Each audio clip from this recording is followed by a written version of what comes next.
Tabitha అను శిష్యురాలు ఉండెను. ఆమెకు భాషాంతరమున దోర్కా అని పేరు.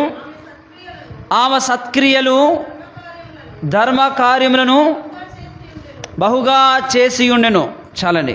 ప్రియా సోదర సోదరి, కొర్నేలి ఆయన ప్రార్థన చేస్తూ ఉన్నాడు, ధర్మ కార్యాలు చేస్తూ ఉన్నాడు, ఆయన సత్క్రియలు కనబడతా ఉన్నాయి. అదే రీతిగా దోర్కా అనగా తబిత అని చూస్తూ ఉన్నా. తబిత అనగా భాషాంతరమున దోర్కా అని రాయబడింది. దోర్కా అనగా అక్కడ ఫుట్ నోట్లో మనకు కనబడింది 2 లేడీ అని కనబడుతూ ఉంది. అంటే లేడీ అనగా లేడీ పిల్లలు అవండి. లేడీ అంటే అవి ఎలా కనబడతాయి అంటే చాలా చలాకీగా, చాలా యాక్టివ్గా కనబడతాయి. అంటే ఈమె కూడా దేవుని బిడ్డగా చేయబడిన తర్వాత ఎలా కనబడతా ఉందంటే దోర్కా చాలా సత్క్రియలు చేస్తూ ఉంది. ఆ తర్వాత అక్కడ రాయబడ్డ మాట ఏమిటంటే ధర్మకార్యాలు చేస్తూ ఉంది. ఇక్కడ చూడండి, సత్క్రియలు కనబడుతూ ఉన్నాయి.